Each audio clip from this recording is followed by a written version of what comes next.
오늘 우리에게 주신 하나님의 말씀은 사도행전 28장 23절에서 31절 말씀입니다.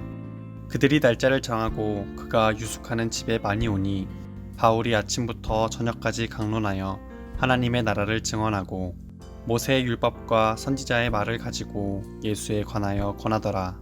그 말을 믿는 사람도 있고 믿지 아니하는 사람도 있어. 서로 맞지 아니하여 흩어질 때에 바울이 한 말로 이르되 성령이 선지자 이사야를 통하여 너희 조상들에게 말씀하신 것이 옳도다. 일렀을 이 백성에게 가서 말하기를 너희가 듣기는 들어도 도무지 깨닫지 못하며 보기는 보아도 도무지 알지 못하는도다. 이 백성들의 마음이 우둔하여져서 그 귀로는 둔하게 듣고 그 눈은 감았으니 이는 눈으로 보고 귀로 듣고 마음으로 깨달아 돌아오면 내가 고쳐줄까 함이라 하였으니 그런즉 하나님의 이 구원이 이방인에게로 보내어진 줄 알라. 그들은 그것을 들으리라 하더라. 바울이 온 이태를 자기 셋집에 머물면서 자기에게 오는 사람들을 다 영접하고 하나님의 나라를 전파하며 주 예수 그리스도에 관한 모든 것을 담대하게 거침없이 가르치더라. 오늘 이 말씀에 많은 은혜 받으시기 바랍니다. 바울은 이제 사도행전 전체를 보면 본인의 역할을 이방인을 위해서 부름받은 사도라 이렇게 아주 분명하게 정의하는 것을 우리가 보게 됩니다. 그래서 바울이 에베소에서 또 빌립보에서 또 고린도에서 또 데살로니가에서 우리가 서신서에 지금 이름으로 알고 있는 각각의 이제 그 당시 로마 제국을 중심으로 한 로마 제국의 가까운 도시들에서 복음을 전했는데 바울의 마음 가운데는 로마에 가서 복음 전하기를 늘 기대하고 또 소망했던 것을 우리가 보게 됩니다. 로마서 1장에 이제 그 로마를 향한 일종의 바울의 마음이 잘 드러나 있는데요. 로마서 1장에 보면 13절에 이렇게 되어 있습니다. 형제들이여 내가 여러 번 너희에게 가고자 한 것을, 즉 로마에 있는 이미 이제 교회가 그 당시 형성이 돼 있었는데 너에게 가고자 하는 것을 너희가 모르기를 원치 아니하노니 이는 너희 중에서도 다른 이방인 중에서와 같이 열매를 맺게 하려 함이로되 지금까지 길이 막혔도다. 로마에 계속 가기를 원했지만 어떤 일인지 하나님께서 로마에 가는 것을 허락지 아니하십니다.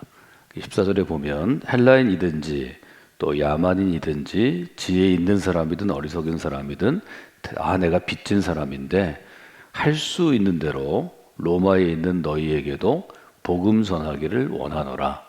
이것이 로마를 향한 혹은 로마 교회를 향한 이제 바울의 일종의 소망이었습니다. 그래서 복음을 전하는 복음 전도자로 또 설교자로 또 지금 우리로 얘기하면 교회 공동체를 섬기는 목회자로 바울은 로마에 가기를 원했는데 로마에 가기를 원한 여러 가지 이유를 우리가 생각할 수 있는데 바울은 로마의 복음을 전하는 것, 또 지금까지 하나님이 바울을 부르시고 훈련시키시고 또 안디옥 교회를 통해서 목회자로 세우시고 또 교회 공동체를 평생을 통해 세우게 하셨는데 로마에 가서 복음을 전하는 것이 일종의 본인의 달려갈 길, 사명의 완성이라고 생각하고 확신했던 것 같습니다. 아시는 것처럼 사도행전은 명령으로부터 시작되는데 유대 땅에서 시작된 이 복음이 유대의 변방인 사마리아를 거쳐서 또 로마 제국을 거쳐서 땅끝까지 이르러 증인이 되는 것이 누가복음과 사도행전의 일종의 주제라고 볼 수 있습니다. 땅끝까지 이르러 증인이 되라. 이것을 이제 많은 사람들이 스페인 끝까지 아니면 인도 끝까지 중국까지 아니면 조선 땅까지 하면 땅끝이라고 생각하는데 실제로 지리적인 땅끝이 될 수도 있지만 로마에서 제일 로마 전체를 변화시키는 데 중요한 것은 곧 제국의 중심인 로마라고 볼 수 있죠. 생각이 다르다고 볼 수 있습니다. 바울은 변방에 있는 도시들에 수십 개 수백 개의 교회를 세우는 것도 물론 중요하겠지만 로마 자체를 복음화시키는 것이 땅끝까지 복음이 이르게 하는 사실은 좋은 길이라고 보았을 가능성도 있습니다. 아시는 것처럼 로마 교회에 바울이 복음을 전하고 꼭 바울의 복음 전하는 사역뿐만이 아니지만 결국은 로마에 있는 교회 공동체에서 좋은 그리스도인들이 배출되고 좋은 영향력이 있어서 우리가 아는 것처럼 313년에 결국은 로마 제국 전체가 기독교 국가가 되는 일종의 국교와 일종의 황제의 칙령을 통해서 로마의 이제 신앙은 로마의 종교는 이제 앞으로는 기독교다 하는 고백이 지금의 캐톨릭이 된 것처럼 이것은 상당히 여러 가지 생각들을 우리에게 전해줄 수 있다 하는 것을 보게 됩니다. 제가 이제 오늘 여러분과 함께 나누기를 원하는 것은 중심 구절은 30절, 31절입니다. 사도행전을 마무리하는 구절이 어떻게 시작되는가 하면 바울이 온 이태를 자기의 셋집에 머물면서로 시작되는 것을 보게 됩니다. 여기 보면 자기의 셋집이라고 써 있습니다. 지금 우리로 얘기하면 뭐 전세를 얻든지 월세를 얻어서 로마에 머물렀다 하는 것을 우리가 이제 볼 수 있는데요. 사도행전 28장과 비교해서 우리가 볼 수 있는 것은 이제 빌립보서입니다.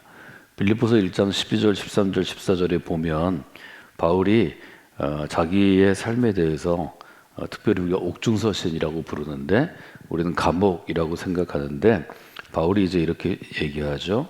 형제들이여 내가 당한 일이 도리어 복음 전파에 진전이 된 줄을 여러분이 알기를 원합니다. 13절에 이렇게 되어 있습니다.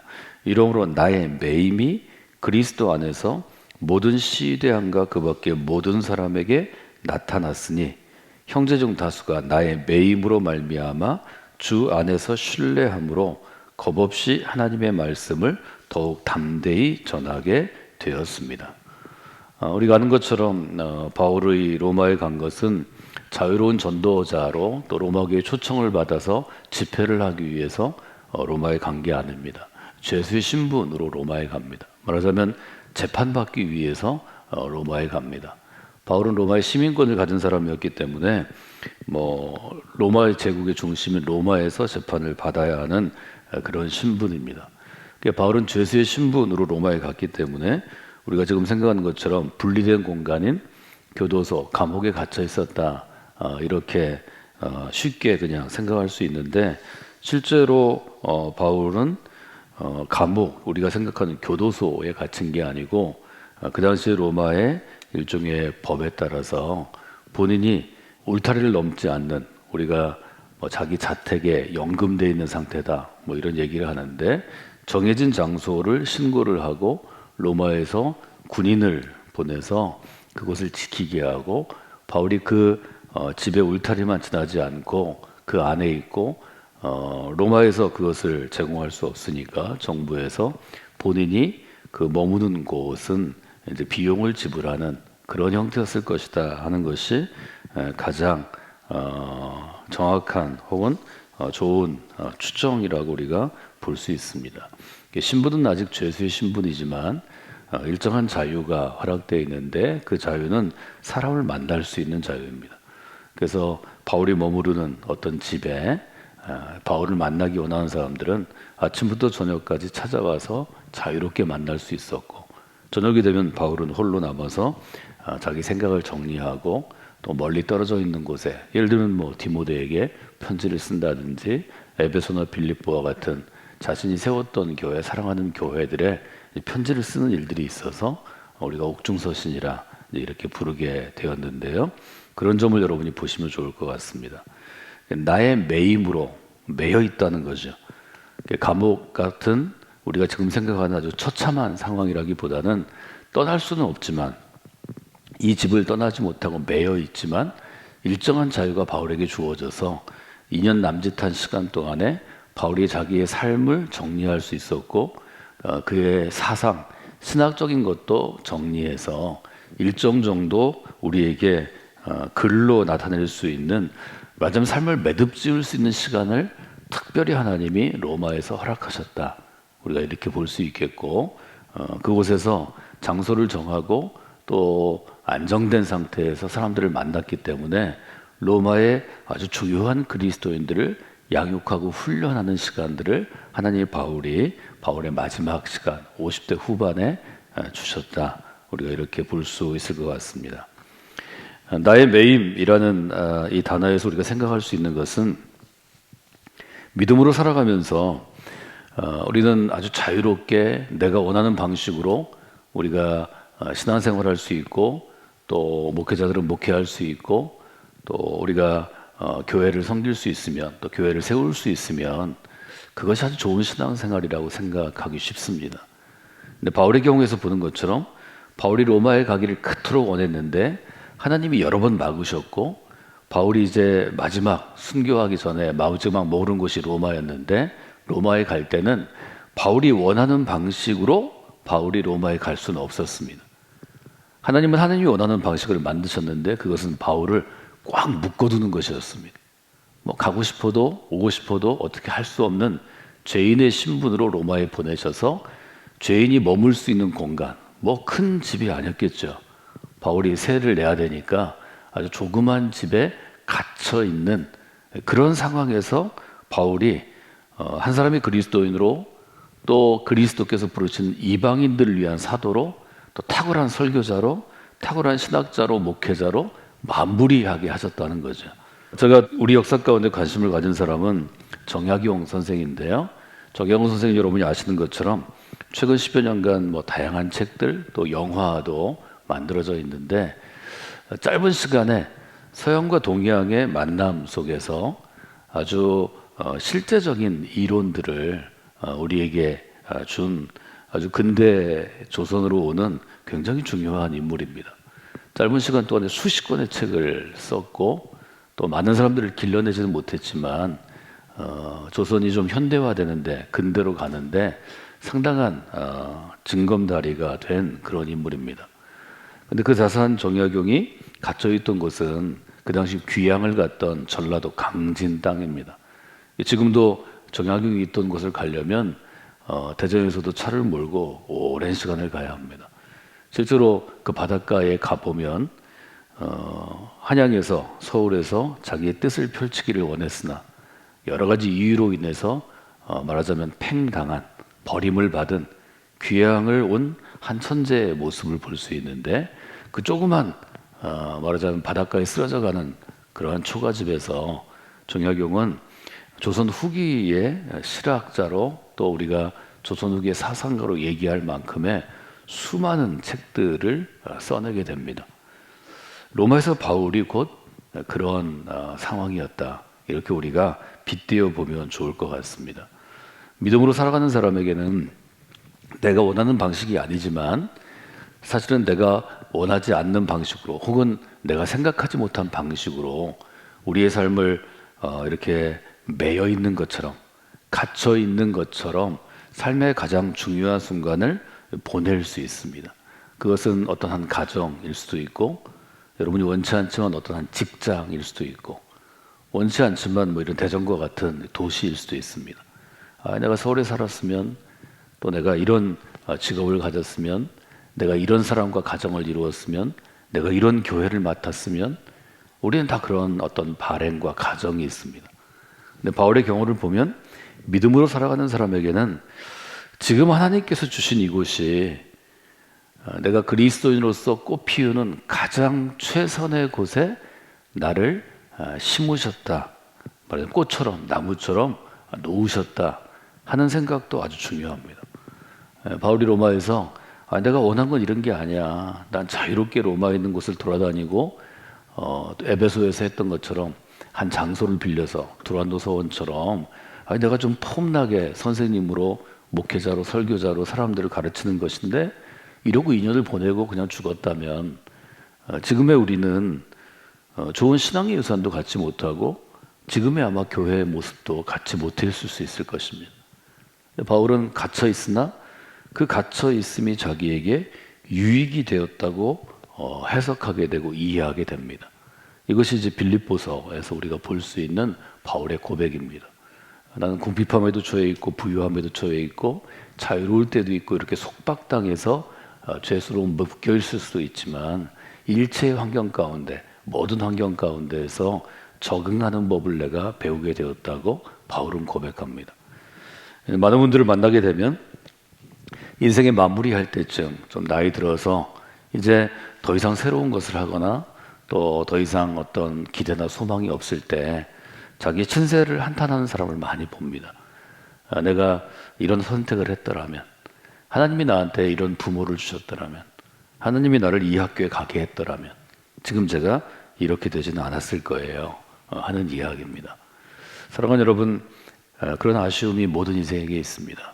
그러나 그 아쉬움이 우리의 오늘을 묶는, 우리의 오늘을 제한하는 어떤 족쇄가 되어서는 안 됩니다. 우리가 믿음으로 살아간다는 것은 그런 아쉬움이 누구에게나 있을 수 있으나 오늘 내게 주신 이 자리가 내게 주신 가장 최선의 자리라고 자꾸 자기를 다듬어야 합니다. 여러분이 그 마음을 가지고 살아가시면 아쉬움 가운데서 인생의 말년을 보내는 것보다 더 귀한 믿음의 역사가, 믿음의 기적이 여러분을 붙잡게 될 것입니다. 저는 이것이 우리가 가지고 있는 그리스도교 신앙의 위대함이라고 생각합니다. 사도행전 28장에 보면 제가 지금 설명한 부분들을 16절에서 생각할 수 있습니다. 우리가 로마에 들어가니 바울에게는 자기를 지키는 한 군인과 함께 따로 있게 허락하더라. 군사 한 사람을 보냈고 따로 있을 수 있도록 일정한 자유가 주어집니다. 17절에 보면 사흘 후에 이렇게 시작합니다. 바울이 뭘 해야 될지 처음엔 몰랐던 것 같습니다. 그러나 바울은 똑똑한 사람이고 하나님의 사람이고 또 하나님이 그에게 지혜 주셨기 때문에 사흘 정도 생각하니까 그 상황을 받아들일 수 있게 된 것 같습니다. 로마에 와서 사흘이 딱 되니까 내가 뭘 해야 되겠구나. 이 부분이 전략적으로 그에게 주어졌습니다. 이 시간에 고민했을 것이고 또 하나님께 기도했을 것이고 혼자 깊은 생각했을 것입니다. 바울은 사흘 후에 어떻게 하냐면 유대인 중에 높은 사람을 청하여, 바울이 도시에 들어가면 바울의 루틴, 바울의 영적인 루틴은 회당을 찾아가는 것인데 이제는 군사가 지키고 있고 그 공간, 그 집을 떠날 수 없으니까 청했다 이렇게 표현합니다. 아주 적극적인 사람입니다.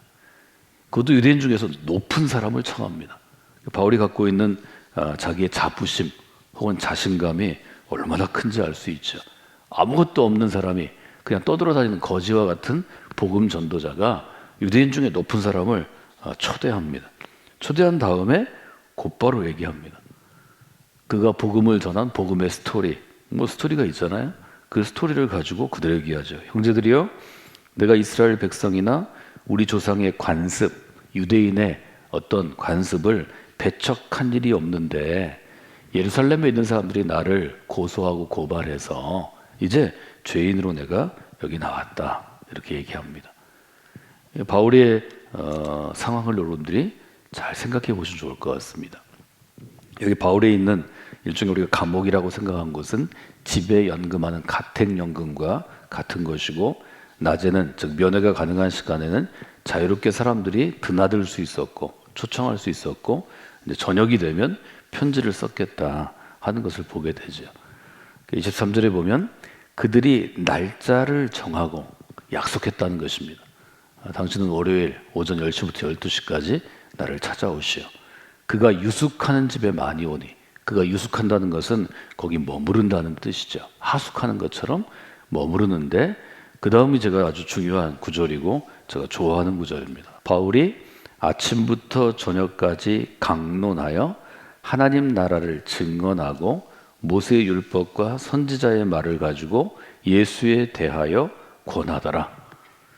그 전까지는 바울이 찾아가는 목회를 했습니다. 에베소든 빌립보든 데살로니가든 유대인의 회당을 찾아가고 거기서 복음을 전하고 복음에 반응하는 사람들 따로 모아서 설득하고 세례를 주고 그리스도의 제자로 삼아 교회를 세웠습니다. 그런데 이제는 사람들을 찾아가는 사역에서 바울의 마지막 부분, 정말 목회자로서도 원숙하고 신학자로서도 이제 완전히 자기 사상의 체질을 갖추었고 설교가로서도 아주 설득력 있고 능력 있는 설교자가 된 다음에는 찾아다니는 수고를 하나님이 원치 않으십니다. 시간을 정해서 매 시간마다 새로운 사람들을 혹은 정기적으로 만나는 사람들을 찾아오게 하십니다. 시간을 절약할 수 있는 거죠. 공간도 절약하는 거죠. 찾아와서, 말하자면 사람들을 찾아가는 사역에서 찾아오는 사역으로 전환이 되고 세 가지 했다고 표현합니다. 저는 이것이 저 같은 목회자에게는 목회의 본질이라고 생각합니다. 첫째, 강론했습니다. 강론하는 것은 뭘 의미하나요?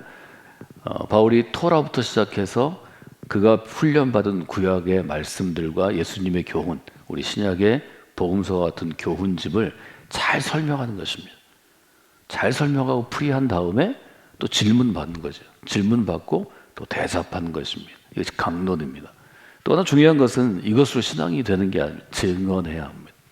증언하는 것은 내가 들은 믿음의 스토리를 전하는 것입니다. 내가 들은 것이 아니라 내가 보고 듣고 만진 나의 삶에서 이런 상황에서 하나님이 내게 이런 길을 내셨습니다. 에베소에서는 이런 일이 있었습니다. 고린도에서는 이런 일이 있었습니다. 나의 성장기에는 이런 일이 있었습니다. 다메섹에서 이런 일이 있었습니다. 보고 듣고 경험하는 것을 전하는 것입니다. 대부분의 사람들이 여기에서 도전을 받습니다. 이 강론하는 것은 이미 회심하고 그리스도인이 된 사람이 자라나는데, 성숙하고 자라나는데 아주 도움이 된다면, 처음 믿는 사람들은 증언할 때 굉장한 도움을 받습니다. 세 번째는 권면하는 것입니다. 이 권하다라는 단어는 바울의 서신에 늘 등장하는 것인데, 이것은 특별히 믿음이 어린 사람이든 믿음이 성숙한 사람이 자기가 있는 단계에서 한 단계 성숙하도록, 그러니까 레벨업 하도록, 업그레이드 되도록 이것은 권하고 가르치는 것입니다. 이것은 일종의 목회자이고 선배 그리스도인으로 생활 속에 실천할 수 있도록 충고하고 삶을 터치하는 것입니다. 그래서 세 가지 단어를 기억하시면 좋은데, 아침부터 저녁까지 강론하고 증언하고 권하였더라. 여러분들이 어떤 사람을 그리스도인으로 만들기 위해서는 이 구절을 좀 깊이 묵상하시면 좋겠습니다. 그런데 로마의 사람이 어떻게 반응하느냐? 성경은 늘 이 점을 얘기하는데요.